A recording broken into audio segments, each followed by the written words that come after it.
बंदी छोड़ सतगुरु रामपाल जी परमेश्वर जी की जय हो।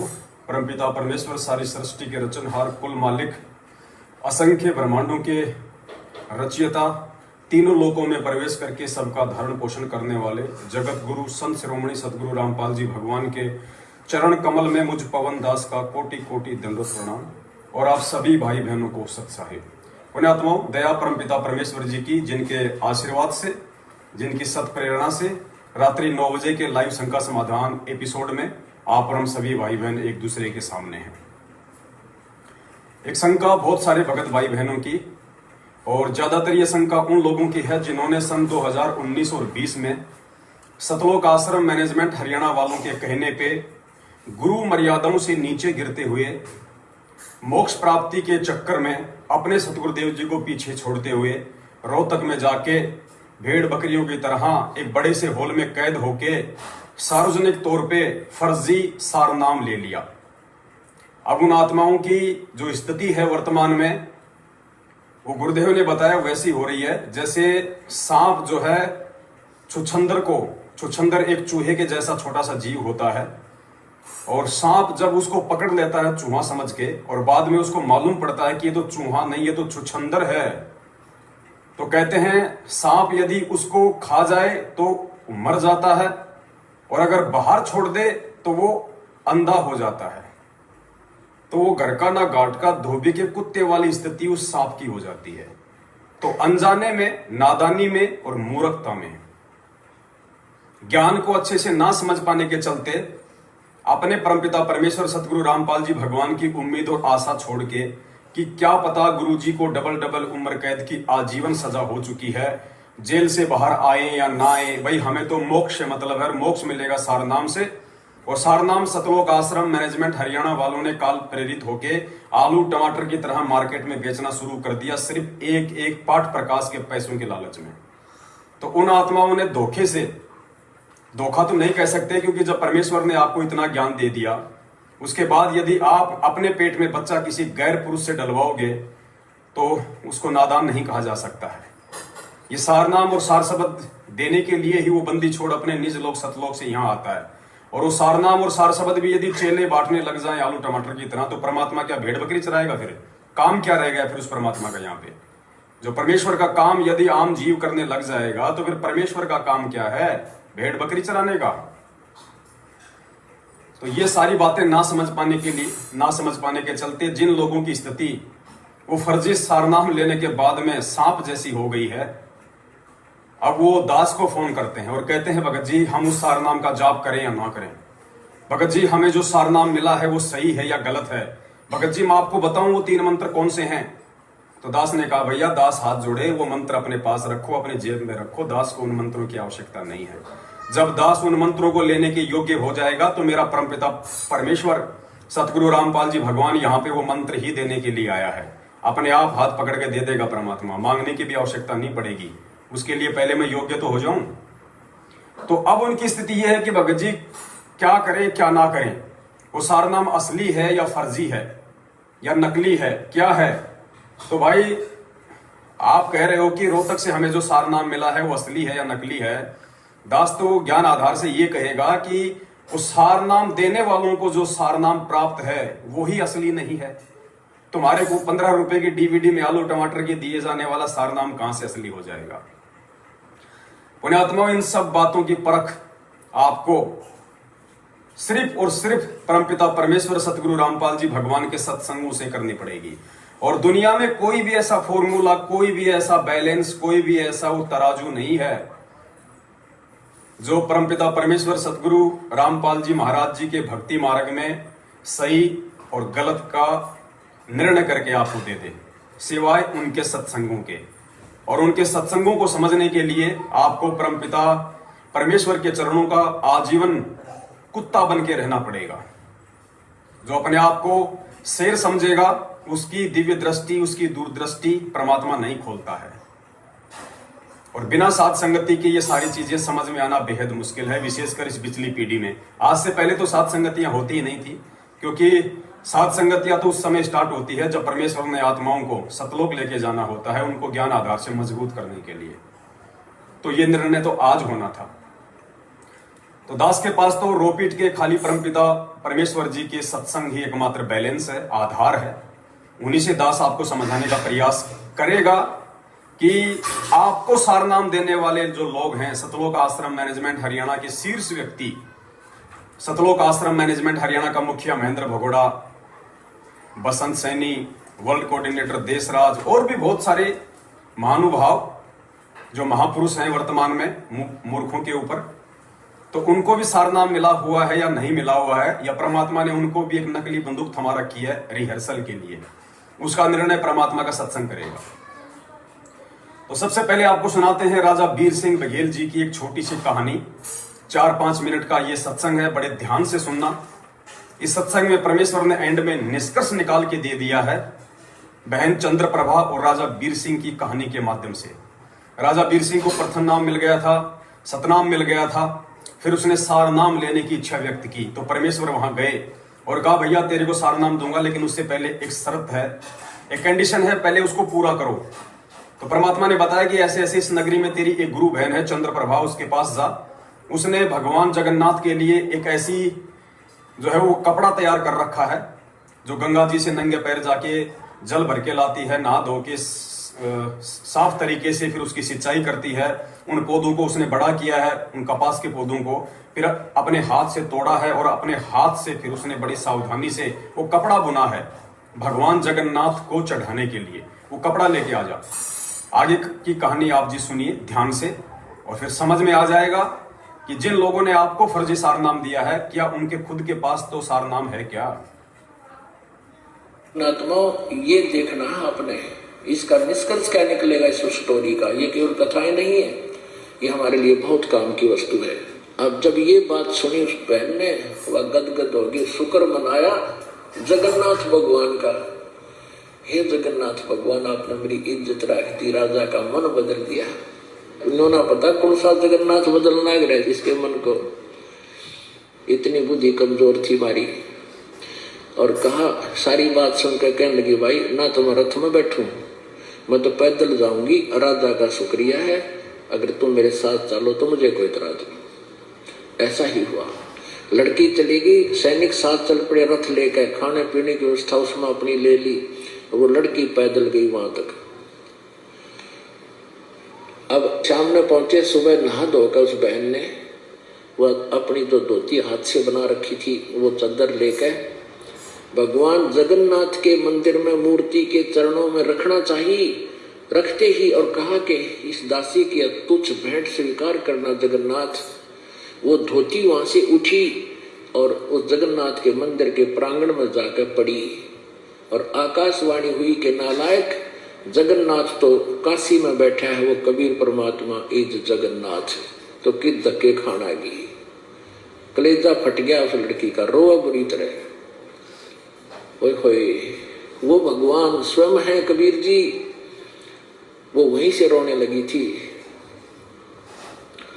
आंखों में इतने आंसू बह गए कि सारे कपड़े भीज के उस बेटी के कि मैं कितनी नीच हूं, भगवान कहा मैं खोजन की तागी। परमात्मा कहते हैं गुरु मानुष कर जानते ते नर कहिए अंध, महादुखी संसार में अग गई उनके फंद। आकाशवाणी ने कहा कि जगन्नाथ वहां बैठा जिसने धोती वहां मंगवाई थी, तो वहां नहीं पहुंचा सकी, यहां धक्के खाने आ गई, ले जा इसको उठाकर। अब ये आकाशवाणी सुनी उन सैनिकों ने भी, वापस आगे रोती हुई। अब वो लड़की रो रही थी। 10-12 दिन के बाद फिर वो वापस पहुंचे। उस दिन भी परमात्मा, क्योंकि लीला थी उनकी, पता था उनको, तो कबीर जी ने वीर देव सिंह बघेल के घर पर विराजमान थे, पता था कि वाणे वाली है, वो सारा सांग वापस आओगा। वह खाया ही धक्के नालायक। अब पहले पता किया कि कबीर साहब के घर पे गए, पता लगा कि राजा के यहाँ पहुंचे हैं। फिर राजा के घर पहुंचे, वो लड़की भी और वो सैनिक भी। लड़की रो रही, उसको उसमें बोला नहीं जा रहा, चरणों में गिर गई भगवान कबीर साहब के, और ऐसे रो रही है कि उस पर आवाज निकल रही, गला कति रुंध गया उसका, ना कुछ बता पा रही है। अब राजा ने सोचा भाई के बिजली गिर गई इस लड़की पे। अब गुरुजी ने कहा था इसको कोई दुख ना होना चाहिए, और क्या आपत्ति आ गई, और ये रो रही है, अब मुझे नाम मिला नहीं, क्योंकि भगवान ने कहा था इसको कष्ट नहीं होना चाहिए। सैनिकों को बुला कहा, अरे निकम्मो क्या हो गया इसको, तुमने मेरा नाश कर दिया। तो वो कहने लगे जी कुछ नहीं हुआ, सारी कहानी से परिचित कराया और कहा जी वहां इसने तो धोती चढ़ाई तो वो धोती वहां से उठकर बाहर गिर गई और कहा आकाशवाणी की कि जगन्नाथ तो वहां बैठा है कबीर, वो जगन्नाथ है, सारी सृष्टि का मालिक है, तू कहाँ धक्के खाना गई, वहां उसने जगन्नाथ ने खुद मांगी, वहां तो तू दे नहीं सकी और उसी को अर्पण कर। वह धोती भी 7 सिर पे ले रही वो लड़की और तब तेरा कल्याण होगा। अब दोनों का एक तीर से 2 शिकार किए परमात्मा ने। 900 अब ध्यान से सुनना पुण्यात्माओं, आगे मेन जो पॉइंट है इस कहानी का, जिसके विषय में गुरुजी कह रहे थे कि पुण्यात्माओं देखना इस कहानी का निष्कर्ष क्या निकलेगा। वो निष्कर्ष अब मुश्किल से 20 सेकंड के सत्संग में निकलेगा। परमेश्वर ने क्या कहा उस समय कबीर साहब ने कि नालायक वीर सिंह, तू काहे का सार नाम लेने की तैयारी कर रहा है।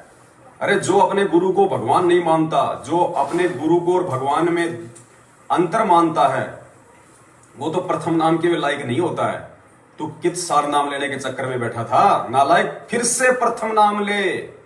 परमेश्वर ने उसको फिर से प्रथम नाम दिया कि जब तक तुम अपने गुरु में भगवान नहीं देखोगे और भगवान किसी और को मानोगे तब तक तो तुम नाम के भी लायक नहीं हो। कहां सार नाम के चक्कर में बैठा था। सुनना निष्कर्ष। वीरदेव सिंह का विश्वास था कि कबीर इज गॉड, ना उस नालायक का विश्वास था कि कबीर इज गॉड। गुरु बना रखा लेकिन भगवान वो पत्थर मान रखा था, वो जगन्नाथ का। अब दोनों का हृदय साफ हुआ, परमात्मा के चरणों में गिर गए। परमात्मा ने कहा प्रथम नाम दोबारा लो, द्वितीय दोबारा लो, फिर भक्ति करो जब सार नाम दूंगा। बोलो सतगुरुदेव। तो पुण्यात्माओं, जो गलती राजा वीर सिंह बघेल ने की थी वही सेम टू सेम गलती तो सतलोक आश्रम मैनेजमेंट हरियाणा कर रहा है और उनके पीछे लग के तुम तमाम लोगों ने वो गलती कर दी। अरे वो जगन्नाथ तो बैठा है हिसार जेल में और तुम सार नाम लेने के लिए धक्के खाने चले गए रोहतक में। इस भेजे का थोड़ा बहुत तो इस्तेमाल किया होता, फिर भगवान क्या यहाँ भेड़ बकरियां चराने के लिए आता है। जो अनमोल वस्तु भी ये लोग 15 रुपए की डीवीडी में डाल के भगत समाज को आलू टमाटर की तरह बेच रहे हैं। तो पुण्यात्माओं, ये सतलोक आश्रम मैनेजमेंट हरियाणा वाले राजा वीर सिंह बघेल से भी नीचे गिरे हुए हैं, नीची कैटेगरी के हैं। इनकी बुद्धि का स्तर राजा वीर सिंह बघेल से भी 100 गुना नीचे है। चलो उस समय तो राजा वीर सिंह बघेल को ये ज्ञान नहीं हो सकता था क्योंकि परमात्मा एक निरक्षर महापुरुष की भूमिका निभा रहे थे, परमात्मा एक अनपढ़ की भूमिका निभा रहे थे। परमेश्वर ने गीता, वेद, कुरान, पुराण, बाइबल नहीं दिखाए थे। तो राजा वीर सिंह बघेल को तो अविश्वास हो सकता है। वो तो भाई शुरुआत में अपने गुरु को भगवान ना मानने वाली गलती कर सकता था, लेकिन आज परमपिता परमेश्वर ने सबसे पहले तो हमारे को पिछली पीढ़ी में पैदा किया, ऊपर से परमेश्वर ने हमारे को अक्षर ज्ञान करवाया, फिर उंगली रख रख के गीता, वेद, कुरान, पुराण, बाइबल दिखा दिया। नालायकों, आज हम कैसे गलती कर रहे हैं। आज हम अपने परमपिता परमेश्वर सतगुरु रामपाल जी भगवान के अतिरिक्त और कौन सा भगवान देख रहे हैं और कौन सा भगवान है इनके अलावा और पूरी सृष्टि में। तो सतलोक आश्रम मैनेजमेंट हरियाणा ने 2019 और 2020 में सतगुरु रामपाल जी भगवान का जन्मदिन मना के ये साबित कर दिया कि वो सतगुरु रामपाल जी भगवान को मां के गर्भ से आया हुआ एक मानुष मानते हैं, एक जीव मानते हैं और भगवान मानते हैं दाढ़ी मूंछ वाली फोटो को, जिसके विषय में गुरुजी ने कई बार कह दिया कि ये तो काल्पनिक फोटो है, हाथ से बनाई हुई है, भगवान का ऐसा रूप नहीं है। तो भाई निष्कर्ष आपने निकालना है भगत भाई बहनों जो मुझे फोन कर रहे हैं कि सार नाम का जाप करें ना करें। अरे सार नाम का जाप तो तुम उस समय करोगे ना जब तुम्हें असली सार नाम मिलेगा। अब इस कहानी से, इन कथाओं से यह साबित हो गया है कि जो अपने गुरु को मानुष मानता है, जो अपने गुरु को एक संत और भगवान किसी और को मानता है, वो तो प्रथम नाम के भी लायक नहीं है। जिस प्रकार राजा वीर सिंह को परमेश्वर ने डांटा कि नालायक कहां सार नाम के चक्कर में पड़ा था, प्रथम नाम फिर से ले, सतनाम फिर से ले, फिर जाके सार नाम मिलेगा। तो ये भ्रम परमात्मा सत्संगों से ही तोड़ते हैं, लेकिन सत्संग आप लोग सुनते नहीं। सत्संग सुन लेते तो हमारी तरह और अन्य जो सत्सेवक भाई बहन हैं जो परमेश्वर के ज्ञान को आधार बना के भक्ति मार्ग पे चल रहे थे, आप लोगों की तरह नहीं, तो आप लोग जिंदगी में भी रोहतक में नहीं जाते भेड़ बकरी की तरह वहां पे ये फर्जी सार नाम लेने के लिए। उसके बाद परमात्मा क्या कह रहे हैं दूसरे सत्संग में कि सारनाम जो है, जो 3 नाम का जो मंत्र है सारनाम, वो किस आत्मा को दिया जाता है? परमात्मा कहते हैं जिसकी नस नस में ये समा जाता है कि Kabir is God, Kabir is God, उसको ये 3 नाम का मंत्र दिया जाता है। सुनिए, कहते हम बैरागी ब्रह्म पद सन्यासी महादेव, सो हम मंत्र दिया शिव जी को करे हमारी सेव। ये परमात्मा ने उनके उद्धार के लिए, मोक्ष तो ये नहीं प्राप्त कर सकते क्योंकि मोक्ष तो 3 मंत्र से होगा, और 3 मंत्र का अधिकारी वो होगा जो परमात्मा की सच्ची कथा, पूरी सृष्टि रचना पर, पूर्ण परमात्मा कौन है इस पर विश्वास कर लेगा। सारना, ये जो 3 मंत्र का जाप उसी को दिया जाता है जिसकी नस नस में, अर्थात पूर्ण रूप से जिसका विश्वास परमात्मा पूर्ण ब्रह्म कबीर भगवान में हो जाता है कि वही मोक्षदायक है, उसी की पूजा से पूर्ण मोक्ष होता है, और अन्य भगवानों की सतीथि से वो परिचित हो जाता है। ये भगवान नाशवान है, अविनाशी नहीं है, और इनकी साधना से जीव को इतना लाभ होता है, स्वर्ग गया, फिर मृत्यु, फिर स्वर्ग गया, फिर नीचे आया, फिर स्वर्ग गया, फिर 84 लाख योनियों भोगी। इस तरह का ये रहट जैसा कुआ, अर्थात ये चक्र अन्य भगवानों की साधनाओं से चलता ही रहेगा। तो समझ में आ गया होगा आप लोगों के कि 3 मंत्र का जो जाप है सारनाम, वो उस आत्मा को दिया जाता है जिसकी नस नस में ये समा जाता है कि कबीर ही भगवान है, कबीर इज गॉड। अपने आत्मा को यहां पे भी ज्ञान आधार से निष्कर्ष निकालना पड़ेगा। अगर आपने दाढ़ी मूछ वाली फोटो को ही कबीर भगवान मान रखा है और आपकी नस नस में ये समा गया कि वो दाढ़ी मूछ वाला जो कबीर है वो ही भगवान है, वही भगवान है, तो भी आप जिंदगी में सारनाम के अधिकारी नहीं बनोगे। अब हमने यहां समझना पड़ेगा कि असल में वो कबीर परमात्मा कौन है जिसके विषय में गुरु जी कह रहे हैं कि Kabir is God, Kabir is God, Kabir is God.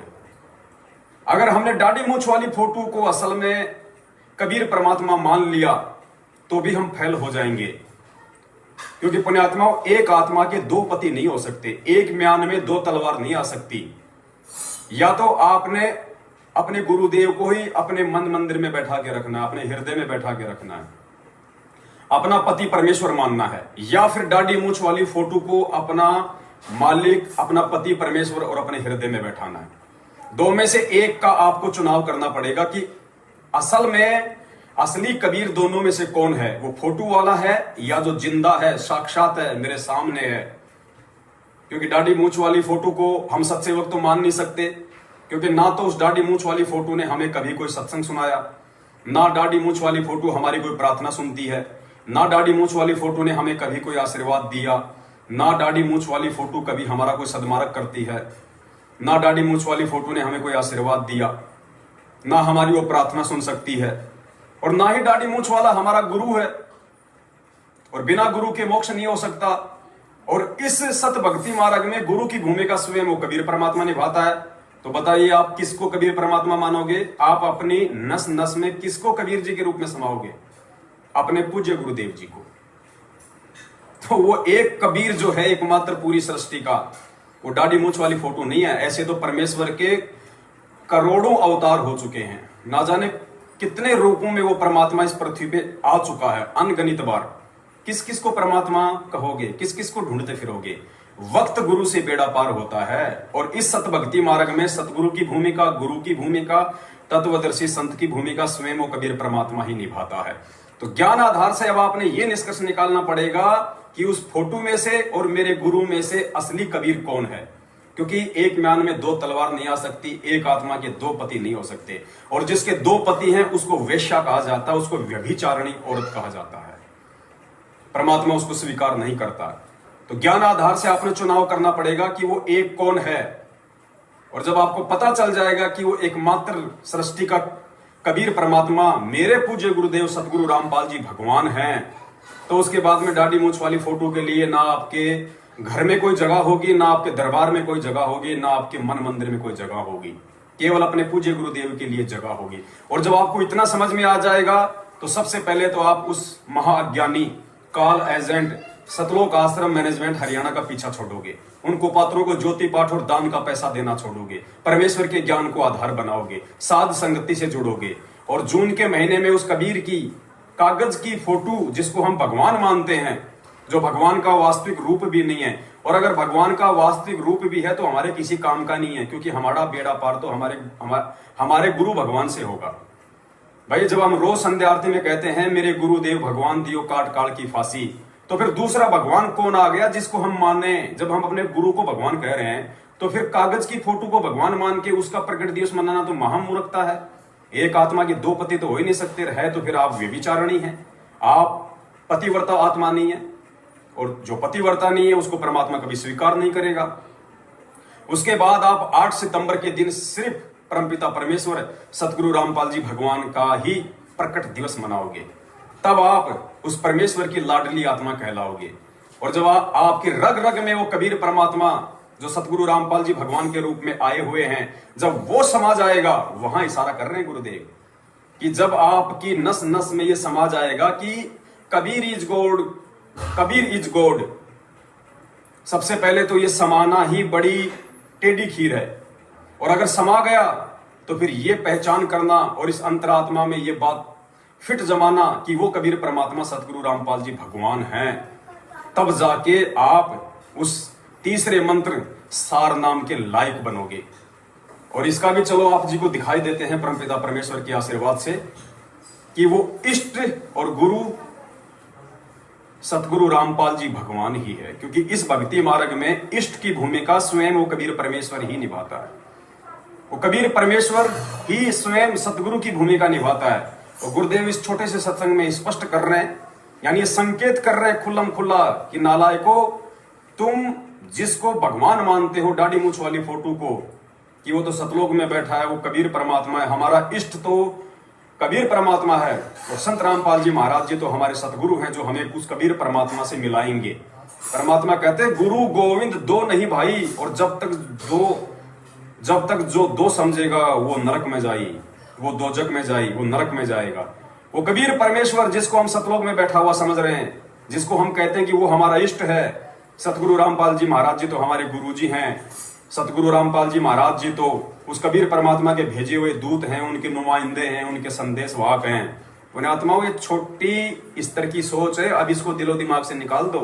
इतना ज्ञान सुनने के बाद में गुरु जी ही स्वयं इष्ट हैं। सुनिए परमपिता परमेश्वर के मुख कमल से, एक पति को छोड़कर आन में आस्था रखने वाली पत्नी को व्यभिचारिणी कहते हैं। तो अपने ही पति से हर इच्छा पूरी हो उसी को पति भर्ता कहते। तो हम जब पति भर्ता पद पर आ जाएंगे तो परमात्मा कहते हैं पति भर्ता जमी पर जो जो धर है पावे, समर्थ झाड़ू देते है ना काटा लग जावे। ऐसा हंस, ऐसा भक्त जब अपने एक इष्ट पूर्ण परमात्मा पर अपने ही गुरु को इष्ट रूप में मानकर जब अपने जीवन रूपी सफर में प्रस्थान करता है रास्ते पर, तो परमात्मा उस जीवन रूपी सफर के पाप कर्म रूपी कांटों को बुहारना शुरू कर देता, उसके दुखों को खत्म करना शुरू कर देता है, झाड़ू देता चलता है कि मेरी प्यारी आत्मा के कांटा ना लग जाए। तो पूज्य गुरुदेव जी कह रहे हैं कि ऐसी आत्मा जो अपने ही गुरु को इष्ट मानकर इस भक्ति मार्ग पे चलना शुरू कर देती है, तब वो परमात्मा उसके रास्ते के सारे कांटे अर्थात दुख, तकलीफ, संकट, उसके प्रारब्ध के वो कर्म सब काटना शुरू कर देता है अपने ही गुरु को इष्ट मान के। अगर कोई और होता तो गुरु जी बोल देते कि उस परमात्मा को इष्ट मान के। तो भाई सत्संगों को समझो, सारा का सारा सार, सारा का सारा रहस्य इस परमेश्वर ने अपने सत्संगों में ही डाल रखा है। अब ये आप और हमारी इस बुद्धि के ऊपर है कि हम कितनी गहनता से परमेश्वर से प्रार्थना करते हुए कि हे परमेश्वर, दास या दासी को सद्बुद्धि बख्शो मालिक, हमें भी थोड़ा सा ज्ञान जो है बख्श दो परमात्मा, जो हम आपके इन अनमोल वचनों को थोड़ा थोड़ा समझने के लायक बने। उसके बाद देखना पुण्यात्मा भक्ति में कितना आनंद आएगा।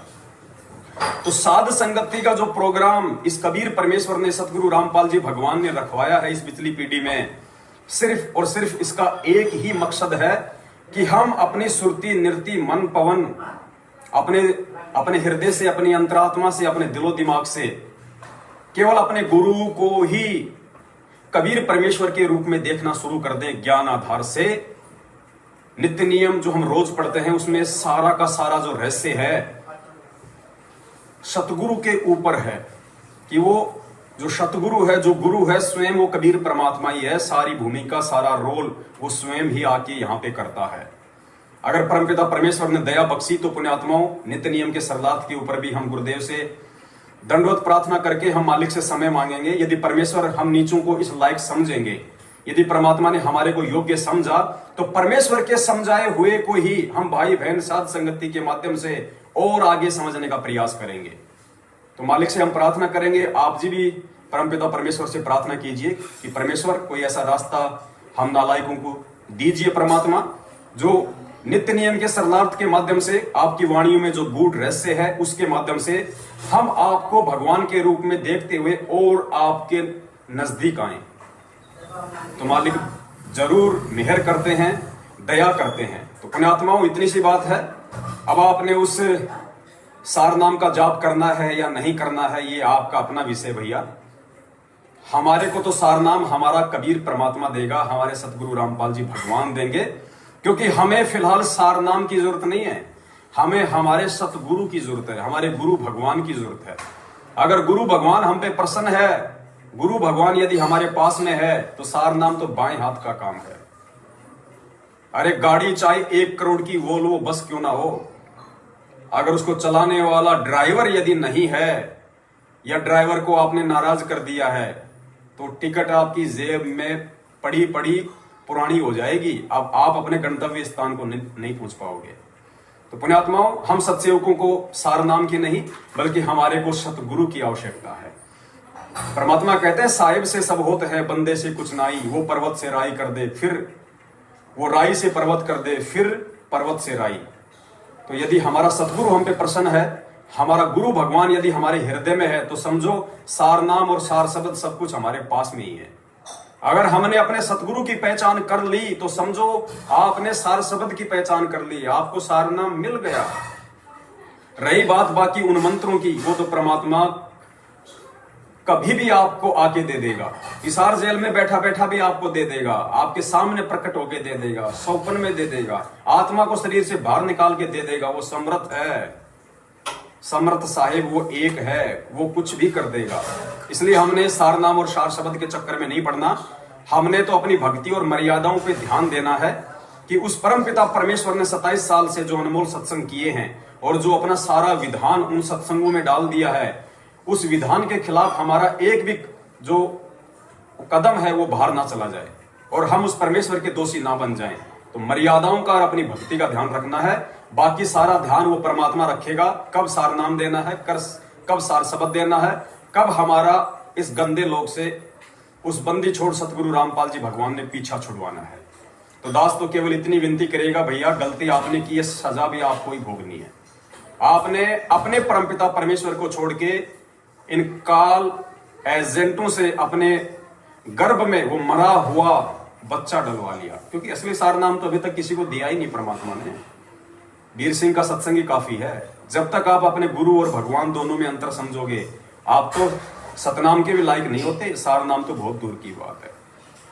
तो आप लोगों ने अपनी नासमझी और नादानी के चलते जो मरा हुआ बच्चा अपने पेट में इन काल एजेंटों से जो डलवा लिया है, सबसे पहले तो आपने उसको बाहर निकाल के फेंकना पड़ेगा, और बाहर निकालोगे तब भी बहुत जोर आएगा। उसके बाद उस परमपिता परमेश्वर से 100 बार क्षमा याचना करनी पड़ेगी। पुण्यात्माओं, सांसारिक जीवन में, व्यावहारिक जीवन में विचार करके देख लो। आप अपने पति को छोड़ के, आपका पति यदि 2-3 साल के लिए कहीं बाहर चला जाए, विदेश पैसा कमाने के लिए या किसी और काम से, और पीछे से यदि आप किसी गैर पुरुष के संपर्क में आ जाते हो, और यदि आपके उनके साथ में शारीरिक संबंध हो जाते हैं, और यदि आप पेट से हो जाती हैं, या मान लीजिए पेट से भी नहीं है और उसको मालूम पड़ गया कि मेरी जो पत्नी है उसके संबंध किसी और पुरुष से हैं, उसी समय वो हृदय से आपको आउट कर देगा। आप कभी भी उसकी नहीं हो सकती। भले ही वो लोक लाज रिश्तेदारों के डर से आपको अपने घर में जगह दे दे रहने के लिए, लेकिन आत्मा से आपको वो निकाल फेंकता है, अपने दिल से आपको निकाल फेंकता है। उसके हृदय में आपके लिए वो सम्मान नहीं रहता फिर। और ये तो अंतर्यामी भगवान है, इसको तो बताने की भी आवश्यकता नहीं है। ये तो जिस दिन आपने सोचा था रोहतक जाने के लिए कि सारनाम लेके आऊंगा, सारनाम लेके आऊंगा, जहाज में बैठ के सतलोक जाऊंगा, उसी समय उस परमेश्वर ने आपको अपने दिलो दिमाग से बाहर फेंक दिया था। अब तो आपने 100 बार उस परमात्मा को दंडवत करके आंखों में आंसू भर भर के रो रो के पश्चाताप करना है कि हे परमात्मा, बड़ी मुश्किल से तो ये बिल्ली के भाग का छिका टूटा था मालिक, इस कलयुग की पिछली पीढ़ी में मानव जन्म और आपका सानिध्य प्राप्त हुआ था। परमेश्वर, हम नालायकों ने अपनी महागलती के चलते इन काल एजेंटों पे भरोसा करके परमात्मा कितना बड़ा अनर्थ कर दिया। हे कबीर परमेश्वर, हम नीचों को क्षमा करो मालिक, हमें माफ करो परमात्मा। हम आपकी मर्यादाओं से नीचे गिर गए परमेश्वर, हम नादान हैं, हम मंदबुद्धि, हम मूर्ख हैं। पुण्यात्माओं, आंखों में आंसू भर भर के रोगे, तब कहीं जाके वो परमात्मा उन आत्माओं को क्षमा करेगा जिन आत्माओं ने रोहतक में जाके वो फर्जी सारनाम लिया। तो दास की तो इतनी विनती है, बाकी आप जाने, आपका काम जाने। हम सत्सेवक तो अपने गुरुदेव को भगवान मान के, और गुरुदेव होते ही भगवान हैं, हम तो अपने दिलो दिमाग में, मन मंदिर में, अपने हृदय की गहराइयों में उनको बैठा चुके हैं। अब जब तक ये मानव शरीर है, किसी और के लिए जगह नहीं है, 1% भी जगह नहीं है। 1% भी, चाहे कोई धरती को तोल के रख दे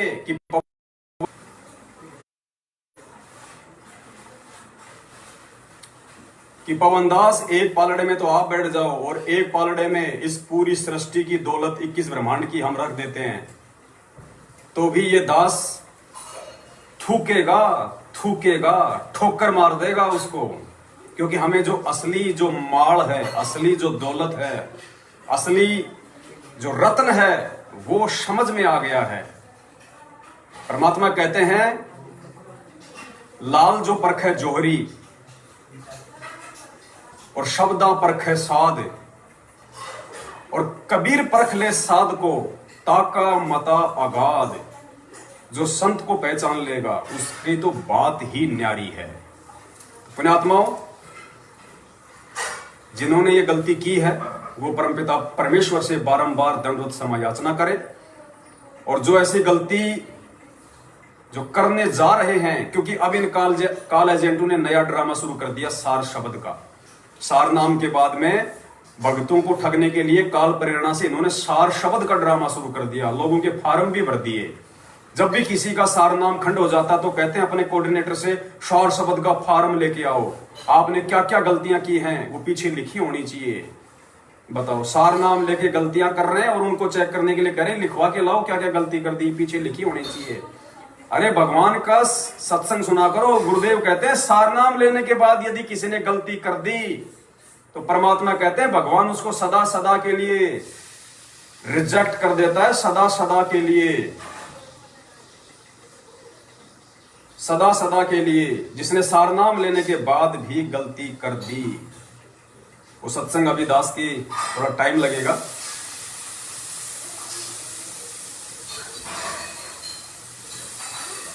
कोई बात नहीं पुण्यात्मा, फिर कभी परमात्मा उसका जिक्र करवा देंगे। तो दास की तो इतनी सी विनती थी, और एक छोटी सी सूचना थी, क्योंकि शायद दास 4-5 दिन अब लाइव नहीं आ पाएगा, क्योंकि दास कल यात्रा में रहेगा। पूरा दिन और पूरी रात दास यात्रा में रहेगा। दास कहीं बाहर है, अभी परमेश्वर ने सेवाओं में लगा रखा है, तो कल दास लाइव नहीं आ पाएगा। क्या हो अगर सुबह 9 बजे का लाइव आ गया तो बड़ी मुश्किल से, नहीं उसकी भी कोई गारंटी नहीं है। तो आप जी वीडियो को आगे से आगे शेयर करते रहें, अपने भगत भाई बहनों तक पहुंचाते रहें। दास वैसे कोई कॉल रिकॉर्डिंग के वीडियो जो है वो अपलोड करता रहेगा, आप जी उनको शेयर करते रहें, भगत समाज को जो है वो जगाते रहें। तो बंदी छोड़ सतगुरु रामपाल जी परमेश्वर जी की जय हो। सत जिसके सिर पर कृपा गुरु की, वो दुख कैसे आएगा। जिसके सिर पर कृपा गुरु की, वो दुख कैसे पाएगा।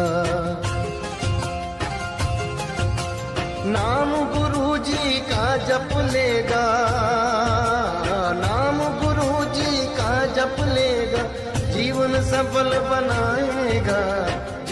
सिर पर